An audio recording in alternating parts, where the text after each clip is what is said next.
Phases میں بات کروں گا. پہلی چیز کہ جو پاکستان کا آج کرائسس ہے، اگر آپ کسی اکانومسٹ سے پوچھ لیں، کسی جو پولیٹیکل اکانومی سمجھتا ہے اس سے پوچھ لیں، اس ملک کی تاریخ میں اتنا بڑا کرائسس نہیں آیا جو آج آ چکا ہے. اور یہ کرائسس مینوفیکچر کیا گیا ہے، یہ نیچرل کرائسس نہیں ہے. یہ ایک آدمی نے فیصلہ کیا رجیم چینج کرنے کا، سازش کی، اور بھی لوگ ہوں گے اس کے سامنے، لیکن ایک آدمی کے فیصلے کی وجہ سے یہ گورنمنٹ گرائی گئی اور یہ کرائسس شروع کیا گیا اور آج ادھر پہنچ گیا ہے جدھر میں صرف آپ کو بتاتا ہوں کہ ہم آج کدھر پھنسے ہوئے ہیں. آج یہ جو اقتدار میں بیٹھے ہوئے ہیں یہ سب فیل ہو چکے ہیں، کیونکہ اس وقت ان کے پاس کوئی حل نہیں رہ گیا کہ معیشت کو ٹھیک کیسے کرنا ہے.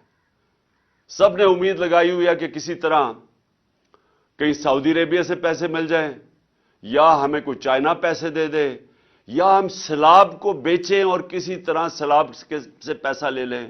سارے بھاگے گئے کلائمیٹ چینج کی کانفرنس جنیوا میں، اور کوشش سب نے کی کہ کسی طرح وہ ہم کہیں جی ہم کلائمیٹ میں متاثر ہیں، آپ پیسے دے دیں. کوئی پیسے دینے کے لیے تیار نہیں ہے. سعودی عربیہ نے سٹیٹمنٹ دے دی ہے کہ اب ہم وہ ویسے پیسے نہیں دیں گے جو ہم پہلے دیتے تھے، ہم کنڈیشنز کر کے پیسے دیں گے، یعنی اگر آپ اپنے ملک میں یہ کریں گے تو پیسہ آئے گا.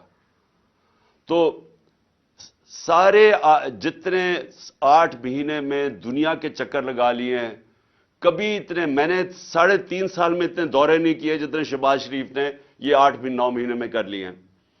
اور بلاول زرداری تو کبھی پاکستان میں ملتا ہی نہیں ہے، وہ سارا وقت دنیا کے چکر لگا رہا ہے، کوئی پیسے نہیں دے رہا.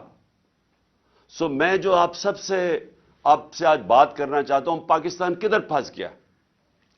ہم ان لوگوں کے ہاتھ میں پھنس گئے ہیں جو 30 سال سے پاکستان میں اقتدار میں ہیں، اور ان کے 30 سالوں کے اقتدار میں پہلے ہندوستان آگے گیا پاکستان سے، پھر بنگلہ دیش آگے نکل گیا پاکستان سے. آپ سب کو پتا ہونا چاہیے کہ ڈاکٹر عشرت حسین اپنی کتاب میں لکھتے ہیں کہ 90 کی دہائی تک پاکستان کے سارے اکنامک انڈیکیٹر سارے بر صغیر میں سب سے آگے تھے.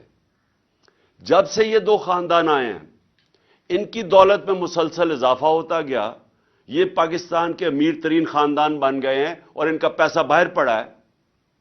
لیکن پاکستان آہستہ آہستہ ڈوبتا گرتا آج ادھر پہنچ گیا ہے کہ ہمارے پاس اس ملک کی تاریخ کے سب سے کم ریزروز رہ گئے ہیں. ہم ادھر کھڑے ہیں جدھر آج دنیا پریڈکٹ کر رہی ہے کہ پاکستان میں سری لنکا کا سچویشن آنے لگا ہے.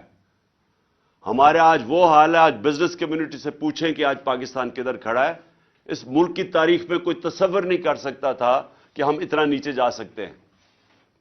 آج ہمارے پاس ایل سیز کھولنے کے پیسے نہیں ہیں، اور خوف یہ ہے کہ جس طرح سری لنکا میں آخر میں تیل کے لیے پیسے نہیں بچیں گے جب تک کہ کوئی پیسہ نہ دے. اور پیسہ کس نے اب دینا ہے؟ کوئی باہر سے پیسہ دینے کے لیے تیار نہیں ہے. ہمارے پاس کوئی اب کمرشل بینک پاکستان کو لینڈ کرنے کے لیے نہیں تیار، کیونکہ پاکستان کا جو ڈیفالٹ رسک ریشو ہے وہ 5% تھا جب اپریل میں، آج وہ تقریباً 90% پہنچ گیا. یعنی لوگوں کو اب کوئی اعتماد نہیں کہ پاکستان کو اگر پیسے دے وہ واپس کرے گا. اور آئی ایم ایف اب پیسے تب دے گا جب ہم ان کی شرائط مانیں. ان کی شرائط اب یہ ہیں کہ ہر چیز اب مہنگی ہونے لگی ہے. اگر ہم شرائط مانتے ہیں تو اگر آج 50 سال میں سب سے زیادہ مہنگائی ہے تو ان کی شرائط مانگیں گے تو یہ مزید اور مہنگائی 50% اور بڑھ جائے گی. ہر چیز مہنگی ہوگی کیونکہ روپیہ گرے گا، اور جب روپیہ گرے گا تیل مہنگا، ڈیزل پٹرول کی قیمتوں میں، بجلی کی قیمتوں میں مزید اضافہ. اور اس کے علاوہ جو بھی ہم سمجھتے ہیں کہ جو بزنسز جو انٹرسٹ ریٹ ہے وہ سکویز ہوتی جائیں گی، بے روزگاری بڑھ رہی ہے، فیکٹریاں بند ہو رہی ہیں. سو اس لیے جدھر آج ہم کھڑے ہیں میں اب آپ سب کے سامنے کہنا چاہتا ہوں کہ صرف ایک طریقہ ہے نکلنے کا، اور باقی چیزیں آپ کئی کر سکتے ہیں، لیکن سب سے پہلے ایک طریقہ ہے، اور اس میں آپ سب کی اس ملک کو اب مدد ہے، اور وہ ہے rule of law. Rule of law کا مطلب یہ ہے کہ ایک ملک کے اندر